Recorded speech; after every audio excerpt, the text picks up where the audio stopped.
조갑제 TV 시청자 여러분 안녕하십니까? 한국처럼 북한 노동당 정권을 상대로 생존이 걸린 국민의 생명, 재산, 자유가 걸린 투쟁을 하고 있는 나라에서는 미국 CIA나 모사드와 같은 좋은 정보기관을 가져야 합니다. 이런 대결에서 대통령이 쓸 수 있는 두 가지 가장 중요한 무기가 국군이고 정보기관입니다. 즉 국군이고 국정원이라는 뜻이죠. 그런데 박근혜 정부 시절에 새 국정원장이 있었습니다. 남재준, 이병기, 이병호, 이 세 분을 이른바 적폐 수사를 하면서 구속 기소해가지고 어제 실형 선고가 또 나왔습니다. 어떻게 북한 노동당 정권과 가장 치열한 싸움을 하는 음지의 전사 그 지휘부에 있는 새 국정원장을 골라서 감옥에 집어넣었느냐. 문제는 적용된 법이 이게 법리상 논란이 많습니다. 이 법은, 이 재판은 법리에도 어긋나고 상식에도 어긋나고 무엇보다도 안보 현실에도 어긋난다는 이야기가 전문가들 사이에서는 압도적입니다. 그러나 이 김명수 사법부의 행태로 보면은 어제 실형이 나온 이 선고는 다 예측 가능했던 겁니다. 서울고법 형사 13부 재판장 구회건은 어제 오후 2시에 특정범죄 가중처벌 등에 관한 법률 위반 과로하고 국고 등 손실입니다. 등 혐의로 기소된 남재준 전 국정원장에 대한 파기환송심에서 징역 1년 6개월, 이병기 전 국정원장은 징역 3년, 이병호 전 국정원장은 징역 3년 6개월과 자격정지 2년이 선고되었는데 이현수 전 국정원 기획조정실장은 징역 2년 6개월이었습니다. 제3고심, 이게 다시 또 대법원으로 올라갑니다. 제3고심 등을 고려해서 법정 구속은 하지 않았습니다. 이들의 혐의는 이겁니다. 국정원의 예산을 대통령의 지시에 의해서 청와대로 전용한 거, 요게 불법이라는 겁니다. 개인 뭐 착복한 거 이런 거 아닙니다. 또 정치 공작을 쓴 것도 아닙니다. 단순합니다. 국정원 예산을 왜 청와대 예산으로 돌렸느냐. 이거는 예산 전용인데 요사이 이 언론이 이걸 상납이라고 갖다 바칩니다. 이게 무슨 마피아도 아니고 무슨 상납이, 이런 상납이 있습니까? 그러니까 국정원 예산의 일정 부분을 청와대 예산으로 돌렸다. 그것도 대통령 지시에 의해서 이런 죄목을 가지고 이렇게 노년에, 여기 보니까 이병호 원장은 연세가 지금 80 넘었습니다. 이렇게 할 수가 있느냐 하는 데 대한 울분이 치솟지 않을 수가 없는데, 작년에 이 조갑제 닷컴에서 나온 책이 있습니다. 국정원장의 눈물, 부제는 노인과 여왕, 김정은이 그토록 죽이고 싶어 했던 이병호 전 국정원장 변론기, 엄상익 변호사가 쓴 겁니다.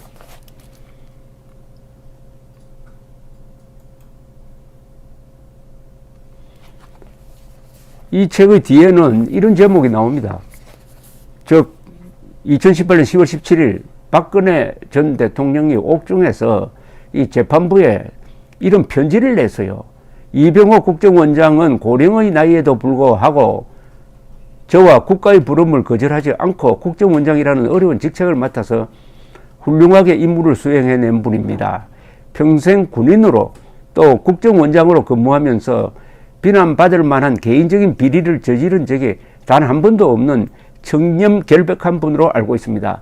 저희 지시를 전달받아 국정원 예산을 지원한 국정원장들은 자신들이 지원한 예산이 사적인 용도로 사용되고 국고에 손실을 끼치는 불법 행위라는 것에 대한 어떠한 인식도 없었을 것입니다. 재판장님께서 이러한 사정을 해량하시어 국정원장들과 이 사건에 관련된 분들께 억울함이 없도록 살펴주시기를 부탁드립니다. 2018년 10월 17일 진술인 박근혜. 그래도 징역형이 늘었습니다. 이게 늘었어요. 이게 대법원으로 가서 어떻게 될지 마지막 기회는 한번 남아 있습니다. 자, 이것은 국가정보기관을 어떻게 운영할 것이냐에 대한 이 생각을 보여줍니다. 왜 이렇게 했느냐? 이 문재인 정권 세력이 그 핵심부에는 김일성을 민족의 챔피언으로 숭배하는 운동권, 극좌 운동권, 흔히 주사파 운동권 출신들이 많이 포진되어 있고, 이 사람들이 문재인 대통령을 움직여서 그 방향으로 이 나라를 이끌고 가고 있다는 의심이 많습니다. 심지어 정광훈 목사 같은 분은 그런 사정을 들어가지고 문재인 대통령을 간첩이라고 그러고 공산화를 기도하고 있다고 했습니다. 그게 또 구속 기소되는 사유가 되었는데, 최근에 허선하 재판장이 그것은 대통령이라는 엄청난 권한을 가진 사람의 이념 문제에 대한 것이고, 그 이념은 국가의 운명을 결정한다. 따라서 간첩 공산화 기도라는 용어를 써서 비판을 할 자유가 있다라고 무죄 선고를 했습니다. 어찌하였든 이게 이상하지 않습니까? 이 책 표지에 나온 대로 김정은이가 그토록 죽이고 싶어 했던 국정원장을 왜 골라서 터무니없는, 과거에는 이런 법리가 있다는 것도 몰랐던 이 법리를 새로 만들어 가지고 이렇게 노년 70, 80대 되는 사람을 감옥에 넣을 수 있느냐? 그것은 문재인 대통령의 이념, 이 정권의 이념과 김정은, 김일성과의 관계를 놓고 판단을 해야 정확하죠. 그러니까 재판이 문재인 정권의 이념을 따라가면은 이런 결과가 나온다라는 생각을 지울 수가 없습니다. 그래서 이번에 글을 하나 소개해 드리겠습니다. 이 이병호 전 원장은 아주 정통 정보맨입니다. 이 정치나 이런 데 관심이 없고 오로지 국가 안보, 즉 북한 노동당 정권을 제거해 가지고 헌법이 명령하는 자유통일로 나아가야 한다는 노선에 가장 충실했던 분입니다. 저는 국가안전기획부, 그 앞에는 정보부, 그 뒤에는 국정원으로 이름을 바뀌었지만은 이 정보기관에 대해서 수십 년 동안 취재를 해온 사람입니다. 책도 몇 권을 썼어요. 그런데 이병호 원장 같은 이런 정통 정보맨이 국정원장으로 임명되었을 때, 아, 이제 제대로 된 CIA나 모사드와 같은 국정원이 되겠구나 하는 희망을 가지고 있었는데, 이분이 재직하는 한 2년 동안 목표를 어디에 세웠느냐 하면은 김정은 정권을 무너뜨려야 된다는 쪽으로 세워서 상당히 깊게 공작을 했던 분입니다. 그런 분이 지금 감옥에 있어요. 감옥에 있다가 최근에는 작년에 나와서 불구속 상태에서 재판을 받고 있고, 이번에 법정 구속되지 않는 것은 참 다행입니다만은 얼마나 하루하루가 불안하겠습니까? 이분이 작년 11월 24일, 23일 이 재판부, 서울고법 병사 13부가 결심 공판을 할 때 최후 진술을 했습니다. 이 최후 진술을 작심하고 했어요.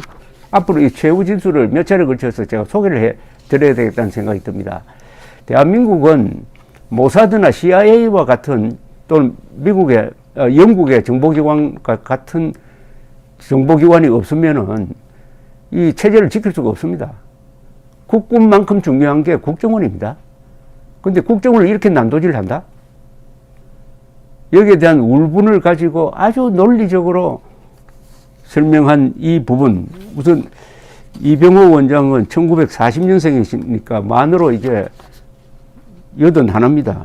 육군 중령으로 예표를 했습니다. 육사 19기 출신이시고 77년부터 미국 대사관, 참사관, 국가안전기획부, 국제국장, 미국 대사관 공사, 국가안전기획부 제2차장, 주 말레이시아 대사, 외교통상부 본부대사, 퇴임한 이후에는 울산대 초빙교수, 그리고 2015년에 박근혜 대통령의 의해서 호출되어 가지고 국가정보원장이 되고 2년 3개월, 2년 2개월을 근무를 한 분입니다.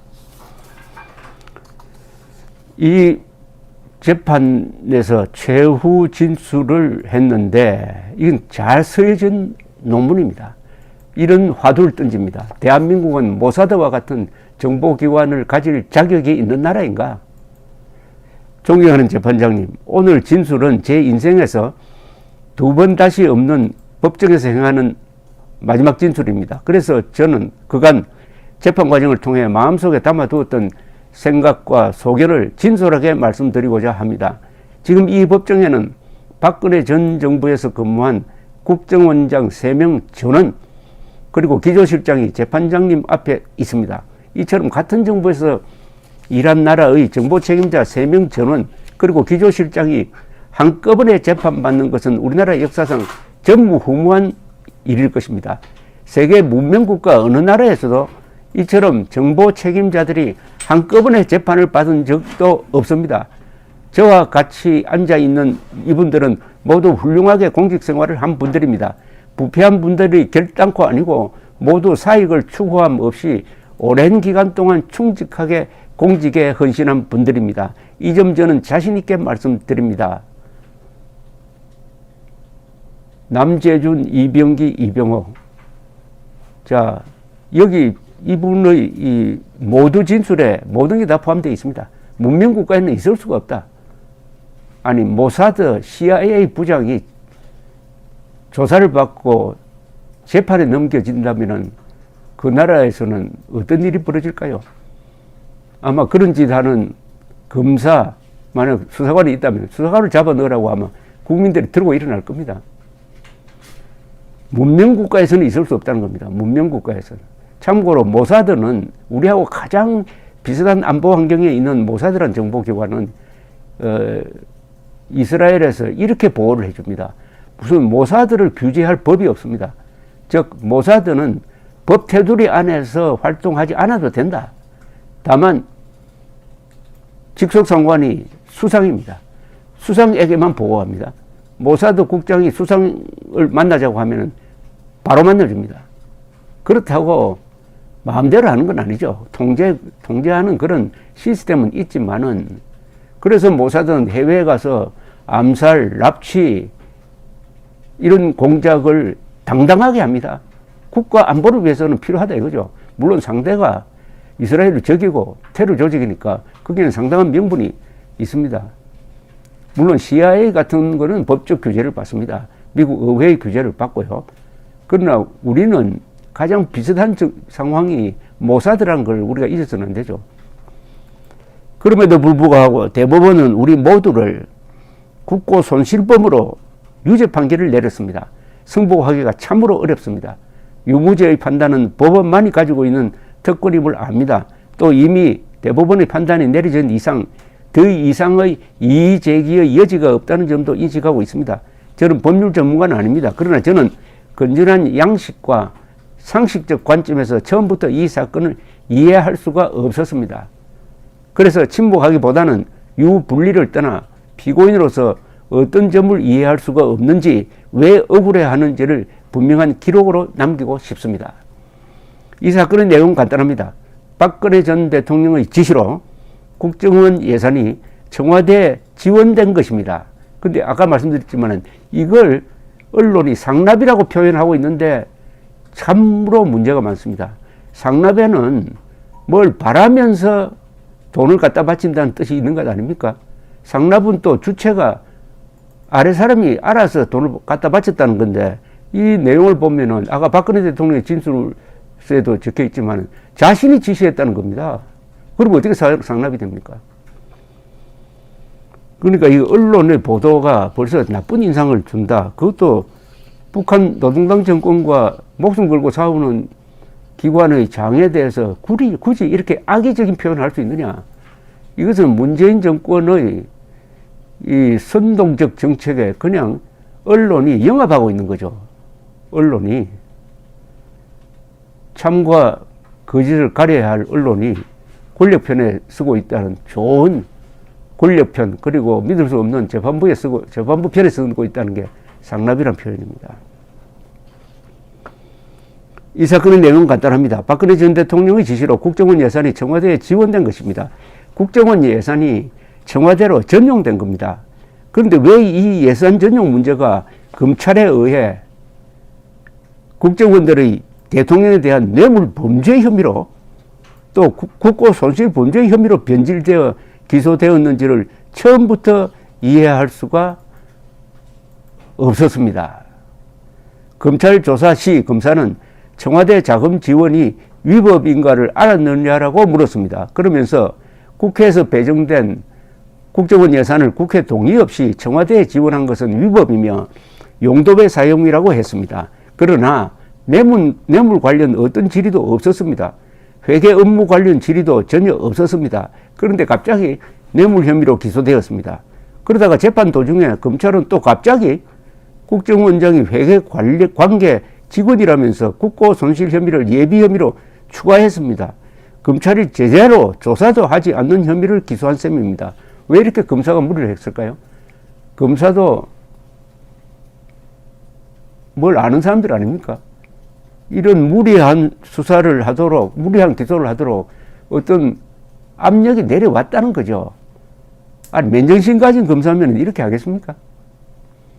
우리 사건을 총지휘했었던 당시 중앙지검장이었던 윤석열 검찰총장은 최근 검사들을 대상으로 수사는 수사 대상자를 설득해 수사에 대한 공감과 보편적 정당성을 얻어야 한다.